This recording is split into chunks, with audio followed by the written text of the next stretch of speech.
Okay, before I start singing, I want to introduce myself a little bit.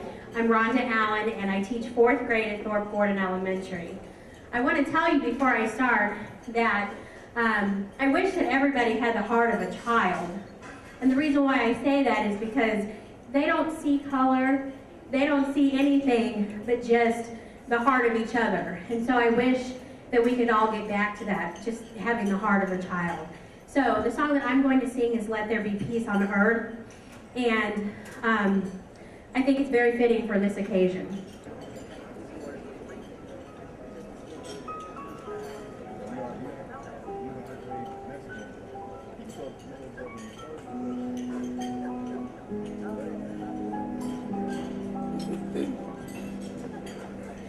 Let there be peace on earth, and let it begin with me.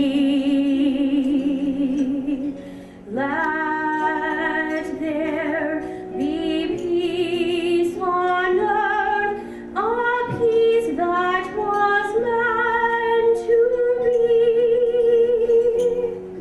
With God as our Father, brothers all are we.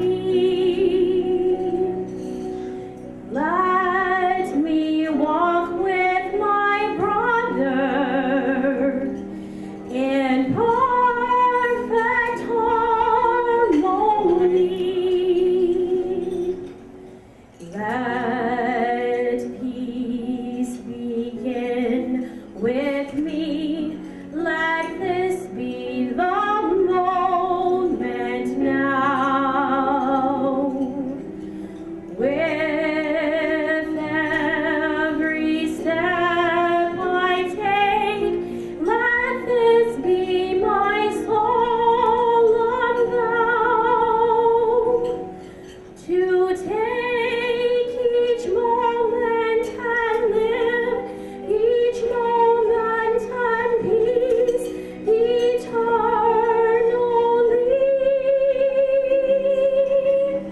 Let there be peace on earth, and let it begin with me.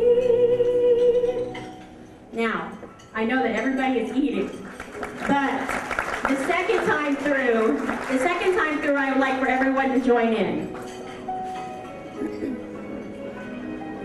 Try not to get choked. Let there be peace on earth, and let it begin with me. Very good. Let there be peace on earth, a peace that was meant to be. With God as our Father, brothers all are we. Let me walk with my brother in perfect harmony. Little louder. Let peace begin with me. Let this be the moment now. Let there be peace on a peace that I'm singing the wrong word. To take each moment and live each moment in peace eternally.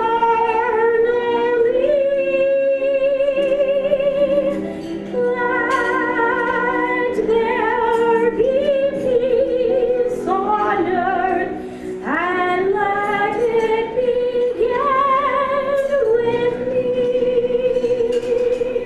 Very good.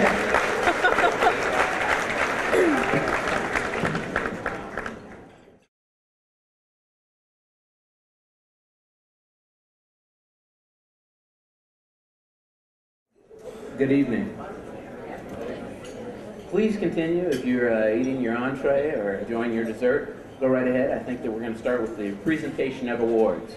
I apologize in advance to the awardees who might have to skip a bite as we present them with an award, but I think it'll be worth the occasion.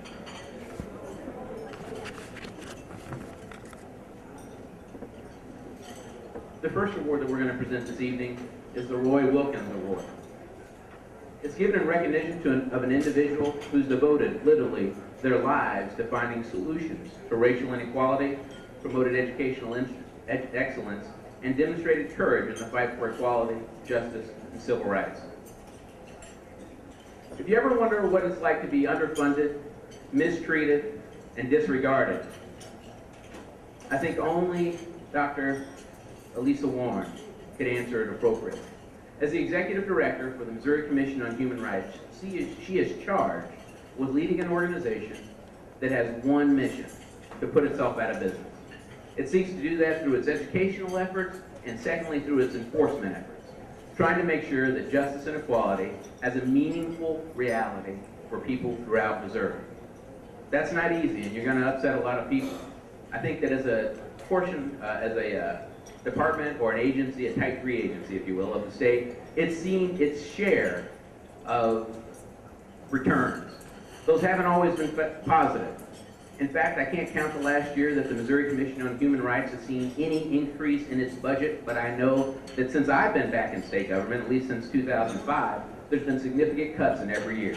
Those cuts are real people. In Kansas City, they have no office. St. Louis, there's one. They have some folks here in Jeff City. It makes the work harder. How are you to safeguard the rights of Missourians to ensure that they can protect themselves when necessary, protect their civil rights, if you don't have staff to do it? So working in a critically underfunded situation and at the same time trying to be positive and ensure that everybody gets a good message, it's not always easy. For that, and in her continued effort, we award the Roy Wilkins Award to Dr. Elisa Allen.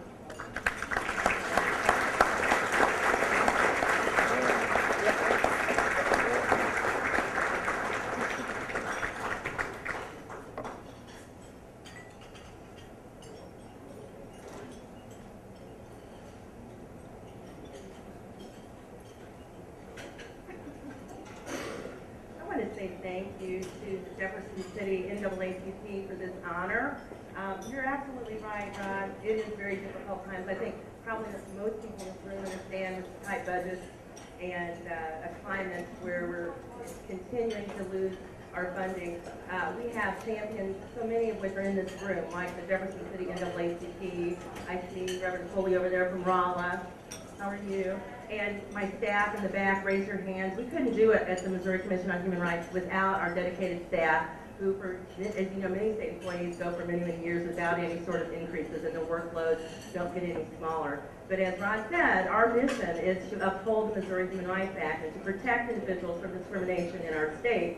And we do that because we're passionate about that. And I think everybody in this room is passionate about equality and justice for all Missourians. And so while it's a difficult terrain and a difficult hill that we have to climb, we do it because it's the right thing to do and because we're charged to do that. And we'll continue to do that as the years go on.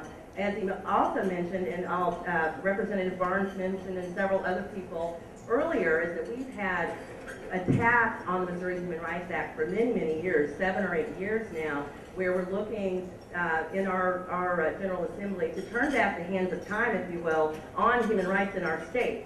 And that's one thing that we're really deeply grateful to the NAACP and other groups like MATA and many other, Paraquad, and many, many folks in this room who will not stand for that. And we appreciate you, and we hope that you'll continue to stand with us and stand by us to fight for Missourians' rights, because who knows what's going to happen next year, right? We were just talking about that. It was very kind of strange this year. I kept waiting for the other shoe to fall, and it really didn't. So I'm kind of waiting and wondering and hoping that we can move forward and continue the fight to protect Missouri citizens from discrimination. And I appreciate all of your support, and our partnership with NAACP will be stronger as always, and we appreciate everything that you're doing. So congratulations tonight on this beautiful event, and thank you for this award.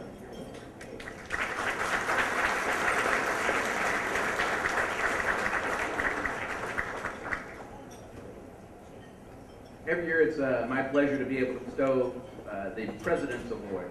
It's, it's funny, being the president of a nonprofit affords you very few opportunities to really do what you want, because so much of the mission of the organization already dictates what gets to be done.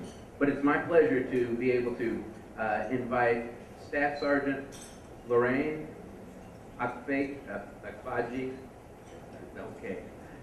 And then I'd also like to invite Captain Eric Dyer for command.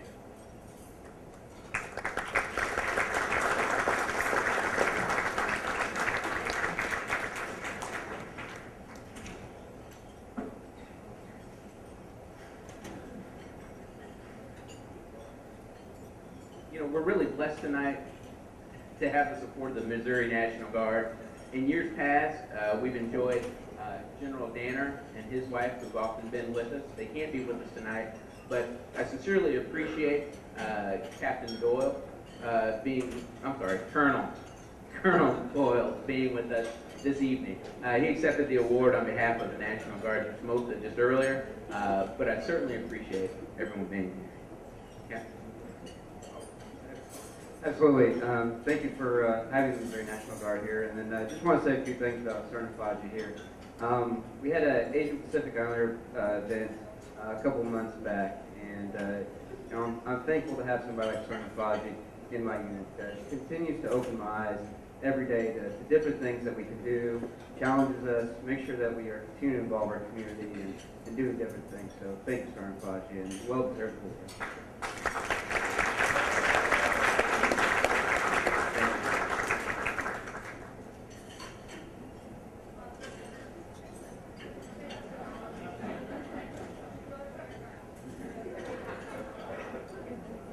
Mr. Chapel, I want to thank you, along with the NAACP.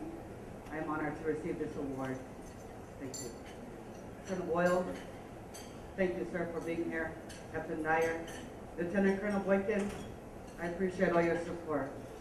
My family that's here today to be with me to see me receive this award, the 205th Medical, the 229 Special Troops Battalion. I almost forgot that. Thank you, everyone.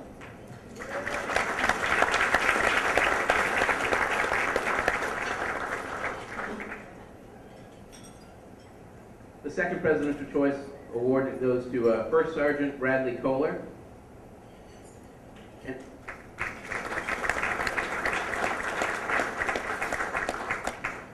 And can we have Lieutenant Colonel Scott Miller?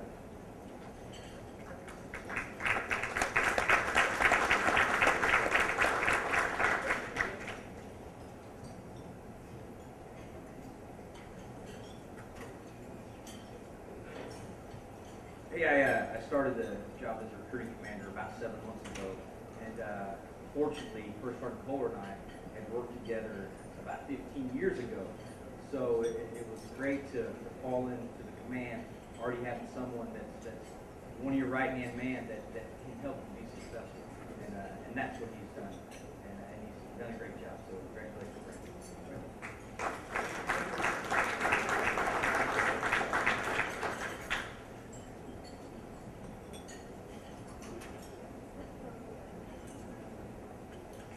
Ladies and gentlemen, I'm just going to tell you, I was amazed,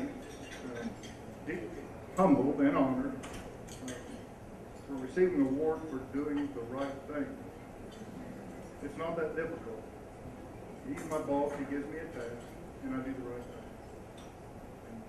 thing. No harder than that. Colonel, thank you.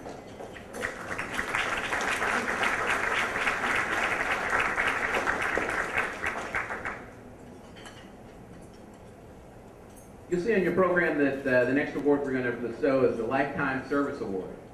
And a lot of times people feel like that by the time you get one of these lifetime awards, that, man, my life might be over. I'll tell you, for a whole lot of reasons, I hope that is not the case. Before he comes up, I'll just say, I've had an opportunity to see Bob in action. And if you don't know Bob, you need to know a few things. He's willing to tell it like it is. When other folks see stories and would like to dress them up as something that sounds a lot better than they are, Bob will go with the facts. and let the story fall where it lies. You may remember that, and we've talked about it several times tonight, the discrimination bill. Now, I think the Missouri Chamber of Commerce had a different take on what it was supposed to do. But we saw that, in effect, it was going to legalize discrimination between individuals. It was going to make it harder for people who've been victimized because of factors that they can't even control to bring cases to represent themselves or at least have their claims represented.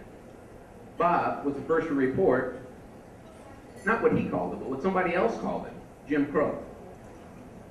There have been other stories that include comments from our Freedom Fund dinners or prayer breakfasts. And the key things to remember there is that when Pastor Joe Skiles from Solid Rock Family Church, who can't be with us tonight, but Pastor Allen is. Pastor, can you wave your hand? There he is.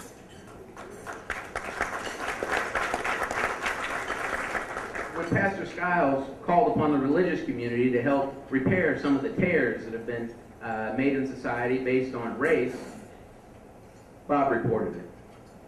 When Reverend Jackson, who's the first African American to run for a statewide office in 2 or 3 decades, challenged the local branch of the NAACP to double its membership so that we could go on doing the work that America challenged or asked us to do, Bob reported it. That's the kind of guy that Bob is. He's earned this award. It's a lifetime service award. Bob, thank you, but don't stop.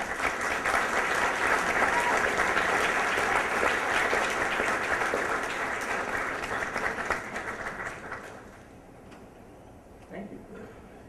I knew about this Tuesday, so he kept the surprise well.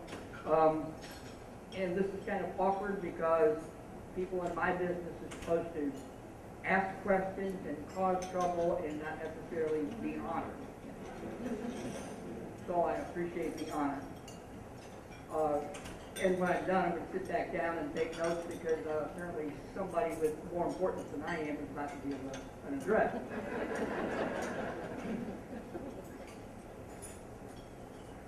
Rod talked a little bit about what we in journalism do. I grew up with a family of educators. My mother was a teacher, and then she became a textbook copy editor. My grandmother was a teacher. My grandfather was a school principal. My uncle and aunt were teachers. When I was in high school, I thought I was going to be a teacher until I tried teaching a Sunday school class while I was in college, and I had no patience for it. But I see what I do in journalism as continuing to be an educator, to help the public understand what's going on in the world around them. And that means sometimes I will write things that Rod won't like. The best example I can think of, I'm a man with a lot of opinions, and my strongest opinion is I don't have any public opinions. If you ask me what I think on a host of issues, you won't find out. And it can be problematic. Part of my job would be, for instance, to ask Senator McCaskill a question and quote her answer, and if the other U.S. senator from this state doesn't agree with her, it would be my job to accurately quote him too, not tell you which one of those I think might be right, but to let you make up your own mind.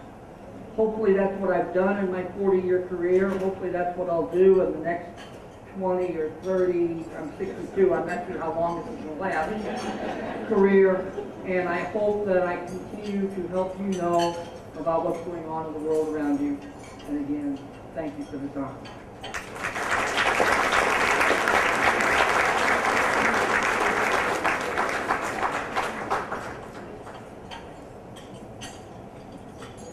Now I can put away my notes because I want to make sure and not forget anything, and I think I've got this part under control. Now I'll say first that we've been handing out awards over here, but I'm going to grab this one and start moving a little bit closer to the podium or to the dais, if you would. Senator McCaskill is a true Missourian. Not only born and raised here, she spent a legal career here. She spent a career here as a legislator, as a statewide elected official, and now she represents our state in D.C. If you had an opportunity to look at your program, you can see that there's an NAACP report card in there. Everybody see that? Senator McCaskill has always stood for achievement. She did it when she was in the prosecutor's office in Jackson County, where she won cases the old-fashioned way by presenting evidence and good arguments. You may know that's one issue that's been brought up in the last couple of decades, at least since she's left that office. When she was state auditor, she brought new vision into the office to ensure that state programs were being run efficiently, that everyone was being a good steward of those important dollars that we as taxpayers give to them. When she went to D.C., she didn't forget where she came from. She didn't forget about working her way through college down at Lake of the Ozarks, where she was a waitress. If anybody else has ever been a server, it's an honorable occupation. And we as working people are at the forefront of her mind. There are 3 reasons why I wanted to be sure and honor Senator McCaskill, and then I'll add in an extra. The first is that her steadfast support of consumers' rights. If you look at the legislation she sponsored and what she supported, we as consumers have to know that if we're getting a product that it's safe, that if it's not safe, somebody's going to call the manufacturer or the seller on the carpet and ask them why, and that if at the end of the day we end up injured because of that product, we've got the ability to seek redress for that. She supported that. That we as Americans have a right to vote. She supports the idea that everybody ought to vote with the Voters' Rights Act. You know, the Supreme Court had a different interpretation that, as far as I can see, goes back to analysis that hasn't been used since Plessy versus Ferguson to determine whether or not a federal law ought to be implemented. So Section 4 is in question, but as long as Senator McCaskill is in D.C., I'm confident that the right thing is going to happen. Now, the third thing, and this is near and dear to my heart because, you know, we all have moms, and now I have a wife, and I haven't been blessed with a daughter yet, but,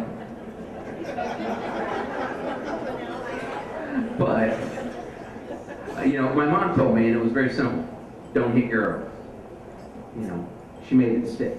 My wife tells me and the 2 boys, now collectively us 3 are called a wolf pack in our house, but she tells us that she is a butterfly and that you have to be gentle, and she makes that stick.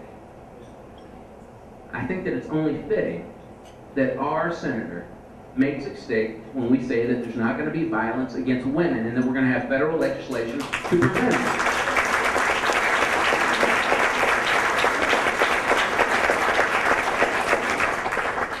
We aren't born with violent tendencies, and you can tell that our teacher in residence, Rhonda Allen, who wants everybody to have the heart of a child, knows that. Violence is learned. If you don't teach it, it won't manifest itself in ways that we don't want. Right now it's here though, and we got to do something about it. So those are 3 issues that I want to recognize Senator McCaskill for and her ardent leadership. And the 4th is her willingness to be here with us this evening to celebrate the 50th anniversary of our Freedom Fund dinner here in Jefferson City. Senator.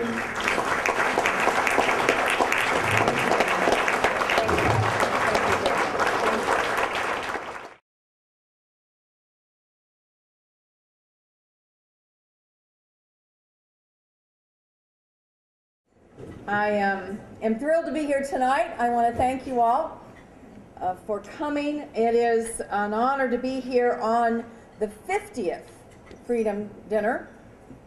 And I just got one of those dreaded lifetime achievement things. I'm feeling kind of old. I turned 10 years older than 50 a couple of weeks ago. In fact, I've become the senior senator from Missouri with the retirement of Senator Bond.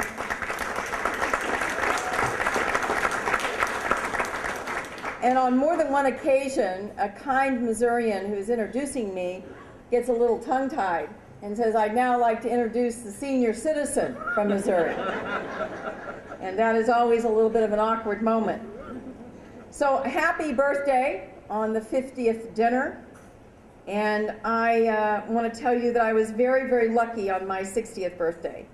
The president decided, and this was fortuitous, I told people he planned it, but he didn't. He was coming to Missouri on my 60th birthday.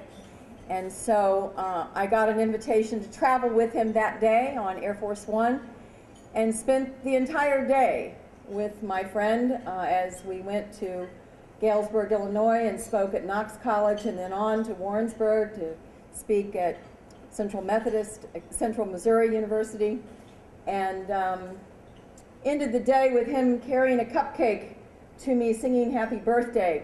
That's a pretty good birthday, to have the president sing happy birthday to you. But as I was traveling on the plane that evening, as the sun was setting, I had a moment, one of those reflective moments, that I thought about the president and his legacy. And I think it's important that we don't lose sight of what our country did when we elected Barack Obama President of the United States. Because his legacy is that truly anything is possible in America for anyone. And that is a tremendous legacy for a President of the United States. It's a legacy of strength. It's a legacy of strength, of intellect, and of good old-fashioned courage. A legacy that has had a dramatic impact on the conversation about race in this great nation. In this state of ours, we've seen legacies before. We've seen them unfold before our very eyes. We know countless examples of individuals with strong Missouri connections whose actions forever changed the course of racial relations in this country. As you know, one of the most important cases ever tried in the United States was heard in St. Louis's old courthouse, that of Dred Scott and his fight to be free. In 1857, 7 of the 9 U.S. Supreme Court justices agreed that Dred Scott should remain a slave and not be considered a citizen. That decision enraged much of the American public, led to the election of Abraham Lincoln, and hastened the start of the Civil War. That all started right here in our state. Nearly a century later, my alma mater, M-I-Z-Z-O-U, rejected both Lucille Bluford and her good friend Lloyd Gaines because of the color of their skin. Gaines' case came first.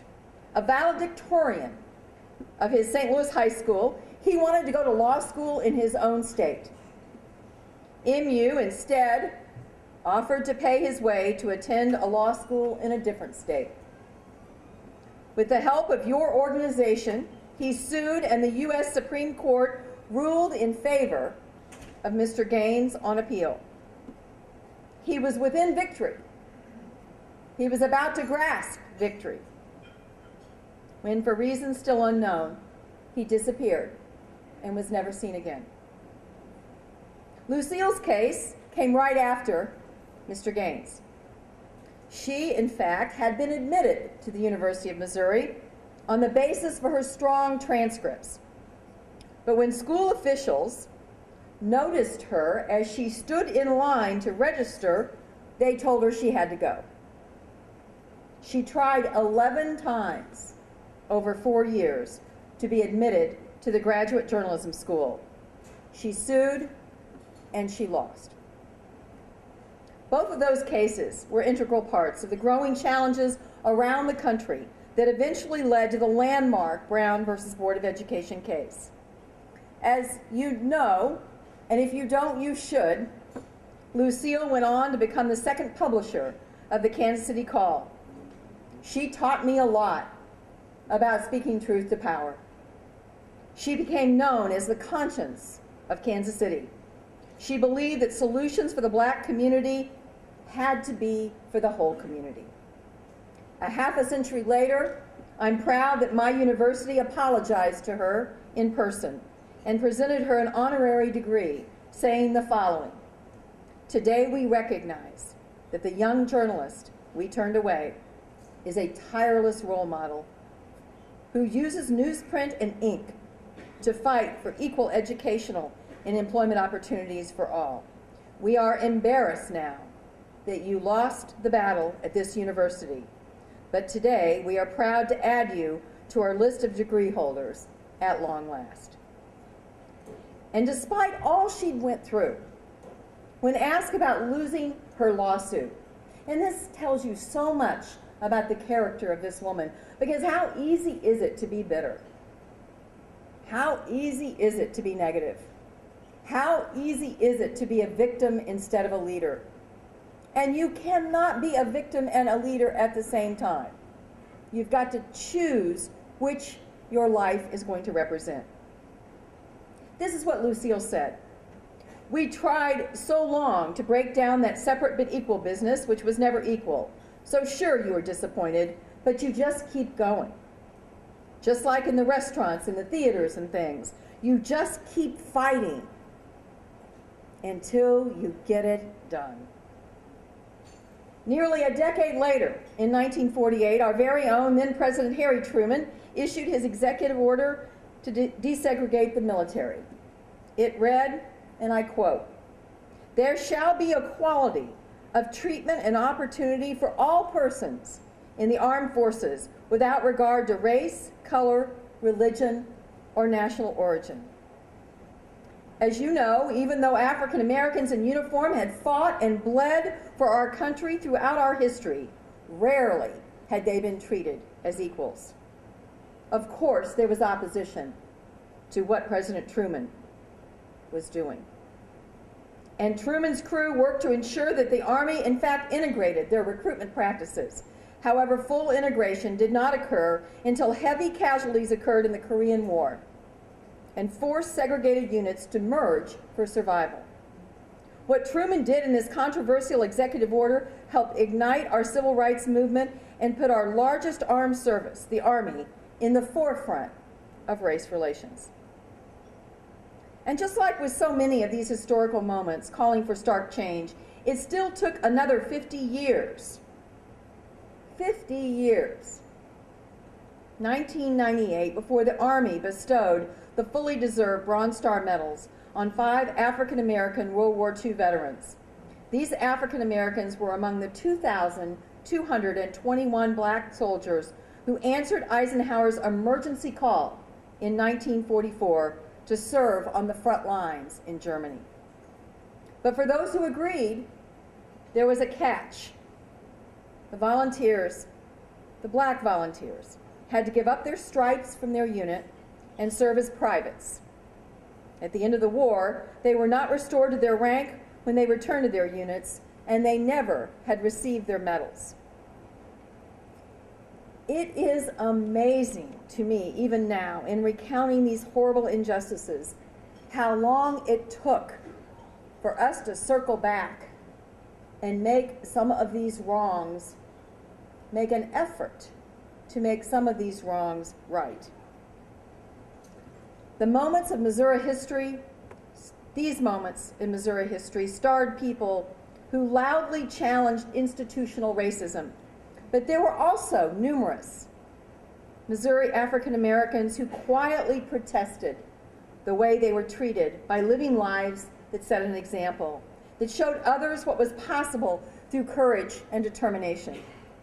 For me, growing up, and for all of Columbia, one of those couples that I would like to take a moment to talk about tonight were Elliot and Muriel Battle. They worked behind the scenes of social justice and modeled the racial acceptance they wanted their community to adopt. It was with the Battles that I had my first encounter with how many ignorant people there were in the world. I was 11 when the Battles moved down the street from us and became the first black family to venture beyond Columbia's redlining real estate limits. My sister, my older sister Ann, became best friends with their oldest daughter, Donna. That as we'd all walk down the street, my sister Ann, Donna, Carolyn, the daughter that was then known as Jeannie, she's now known as Muriel too, we'd hear the racial slurs yelled out of windows in our own neighborhoods. Neighbors sent their family hateful letters, and one even shot their dog, Bingo. Donna's mother, Muriel Battle, was my social studies teacher in the 8th grade. I had this moment when it hit home for me that this person who was teaching me about my government, who was role modeling for me, was a strong African American woman. The first of several African Americans who had served as very important mentors in my life and in my career. Yeah, the mic went off. Can anybody help?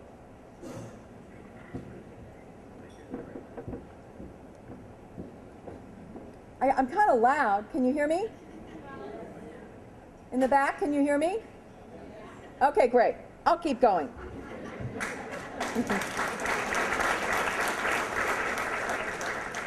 Muriel Battle had a tremendous impact on me. She opened my eyes to the way government worked. She was the first person to get me interested in presidents when she required us to research each president and compile a president's biographical notebook. Both Muriel and her husband Elliot played key roles in integrating Columbia's schools. Elliot as the first black faculty member in my high school, Muriel as the district's first black assistant superintendent of the entire school system. As many of you know, and as I am so proud to say, Columbia's newest high school is named after Muriel Battle.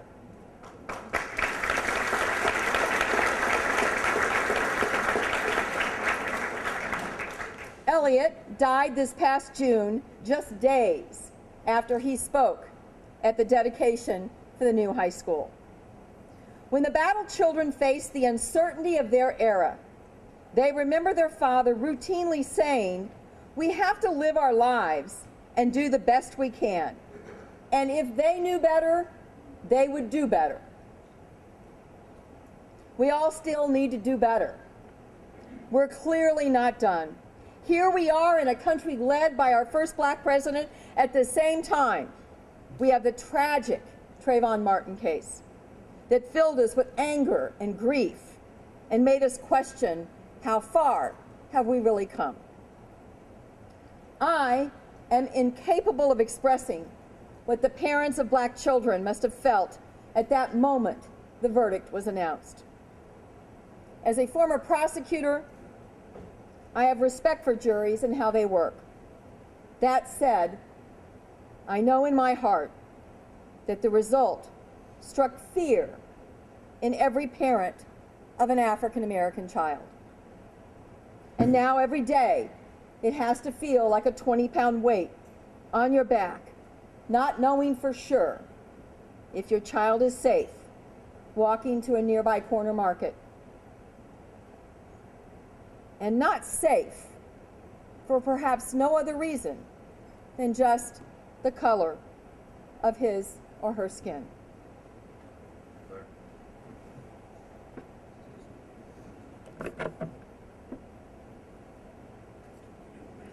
Pause.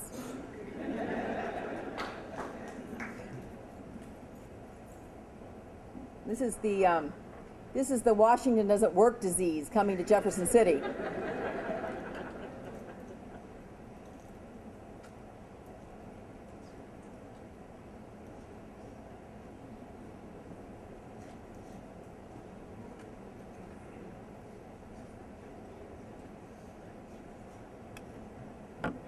Let's see. I think we're better.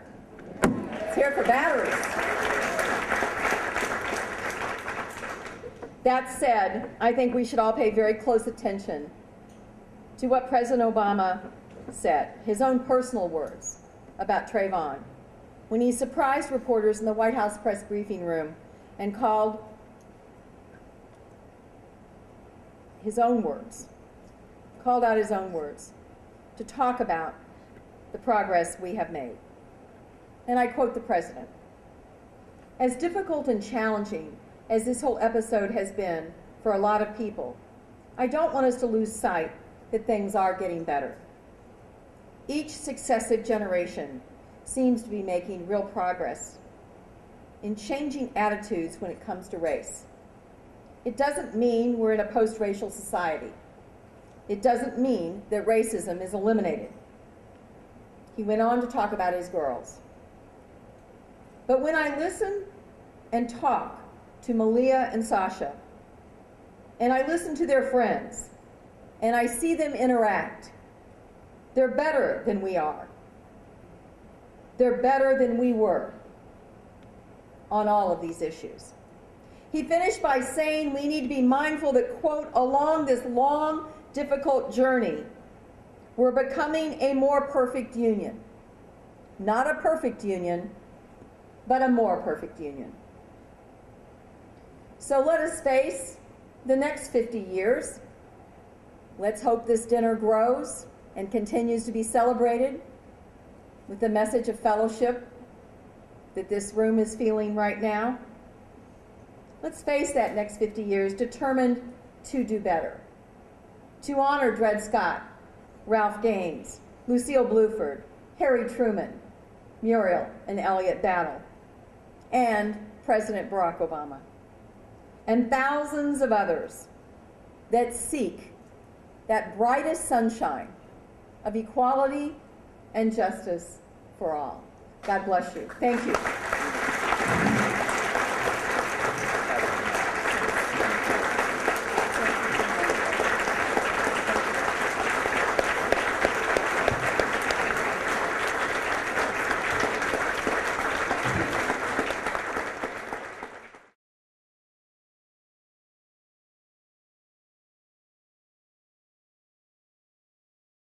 It's funny that that mic interruption, that was for me to help me with my brief remarks, but don't worry, you're safe. I want to say that we certainly appreciate not only the leadership and dedication that Senator McCaskill offers there in D.C., but her willingness to bring it back home for us here in Missouri. We appreciate all of our community partners, and I'm not going to start naming names because I don't know if I can list everybody, and I hate to go through every table. But let it be said that we have amongst us educators, we have law enforcement, state and county, we have federal appointees charged with ensuring the protection of the American public. We have Supreme Court judges, we have local judges, we have people that work for the state. Most importantly, we've got mothers and fathers, and we all gathered here tonight to ensure that equality and justice keep moving on to the next generation. A short time ago, I experienced some illness, and if you've ever been there, you know what a disruption that can be. It was kind of severe and somewhat sudden, and it scared me a little bit. Reminded me that we got to keep moving forward, and that the most important time is right now. My father and son lead me in that direction. If Dad's talking about it, we're doing it now. If my son Nim is talking about it, we need to get that treat now. But that illness, the pain I suffered then, which I'm sure all of you have, reminded me that sometimes people talk about misery-loving company. I don't think that that's exactly right, but we as humans want to make sure that we can relate to people about the experiences that we've had. And so if you've been in that situation, having another person talk to you about their pain and being able to empathize with you because you know what they've suffered means something. You being here tonight means something. When we talk about the people who are willing to stand for justice and equality, it's us. It's the people that we represent.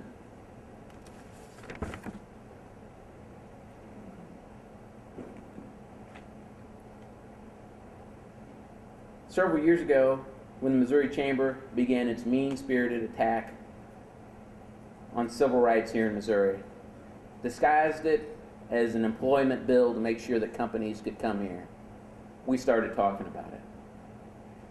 I stayed awake late at night when I should have been asleep, worrying about where we as a society are going when we say in open air that it's okay to discriminate or harass people because of the color of their skin, their religion, their sex, their age, their disability. Since then, I think that we as an organization, we as a community have grown stronger. We were able to look at the disparity in vehicle stops and note that Jefferson City is the only jurisdiction in the state that's seen any improvement.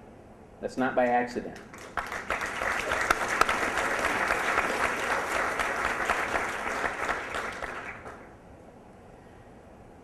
I, like many other people, lost sleep over that bill and still do every time it comes up. I have to thank our friends in the legislature, namely Jay Barnes, who's willing to stand on his moral convictions that we as Americans are created equal and we've got to be treated like that, not only in the eyes of the law, but in the streets and in the stores and every place that we go. Thank you, Jay.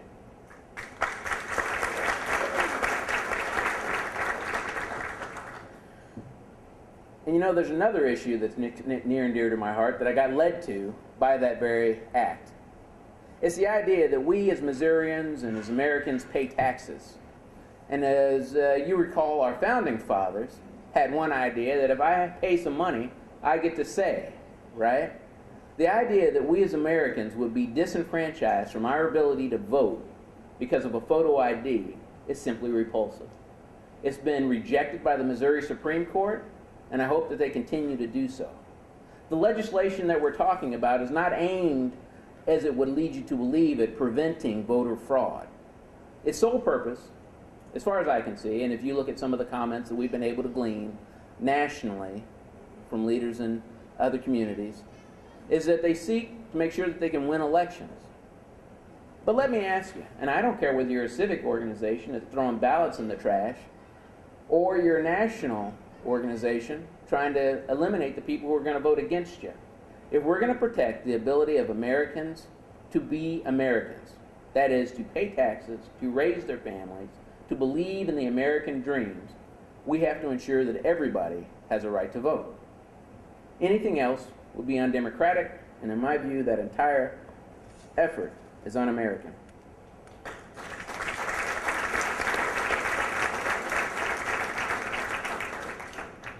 And I'm not Truth Watch, but I do want to debunk one little myth, that there's rampant voter fraud going on across Missouri. Since 1995, there's been less than 24 cases. And it's going to cost millions in order to implement the proposal that you may see on November's ballot. That's if the attempts to stop it before it gets on the ballot fail. Now, can you imagine spending millions of dollars to keep 24 crimes from happening? It's not even the stealing of a life. It's a wrongfully cast vote. We saw that one person in Kansas City cast a vote, decided an election. That's unfortunate. Wrongfully. And you know what goes with that? A criminal conviction. Because we have people on the state and federal level that are charged with ferreting out those misdoings. I say that if we're going to spend millions of dollars, some of that's my money, I want to make sure that it goes to something that's good. I want to send it over to Lincoln, Dr. Harris, because as a state institution, they've been critically underfunded for decades. I don't know how people can say with a straight face that we support the idea of education, and it's nothing new, but don't fund all the state institutions the same. And I'm not saying give them all the same amount of money, just give them the same percentage if you're going to do it like that. How about per capita? Do something, but just make it fair.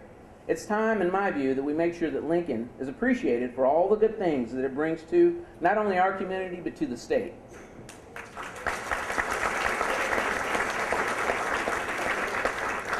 I want to thank Joe Ward because he brought an entire table of Lincoln students, and he's done that for years. Joe Ward?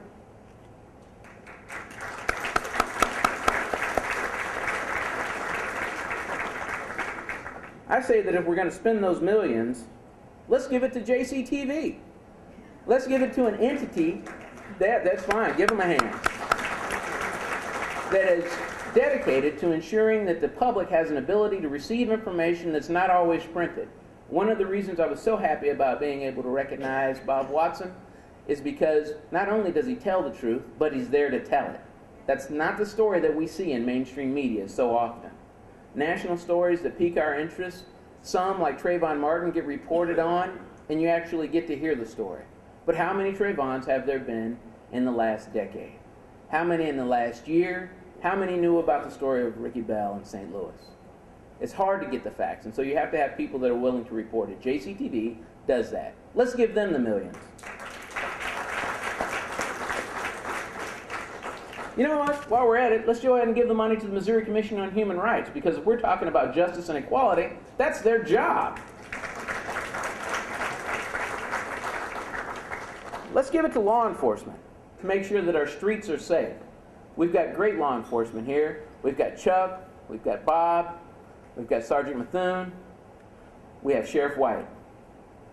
They need more resources to do the work that they're tasked with doing, and it needs to be directed in a way that makes sense.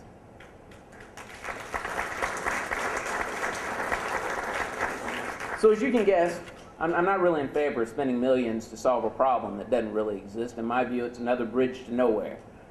Those ideas happen in Washington, but we don't need them in Missouri. I'll ask you to remember your important role in our community and the voice that we have.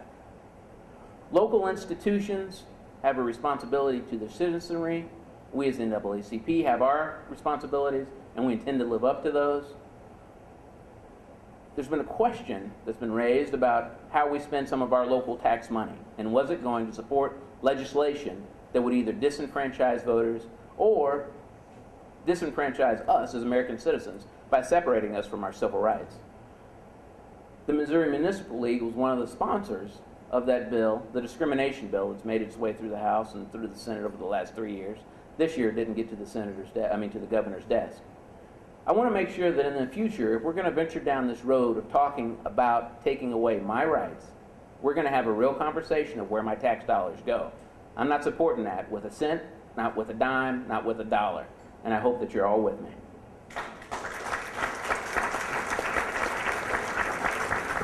And now I'll close before they shut my mic off again. I want to thank you all. Thank you for your support of this fine organization over the last 50 years.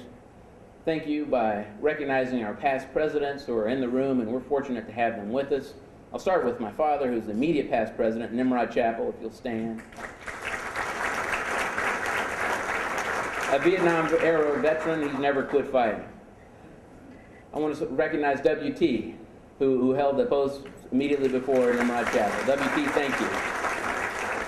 W.T. airs a program where he talks about issues that are critical to communities that are often left out of the conversation. Thank you for doing that, W.T. By the way, he does that on JCTV.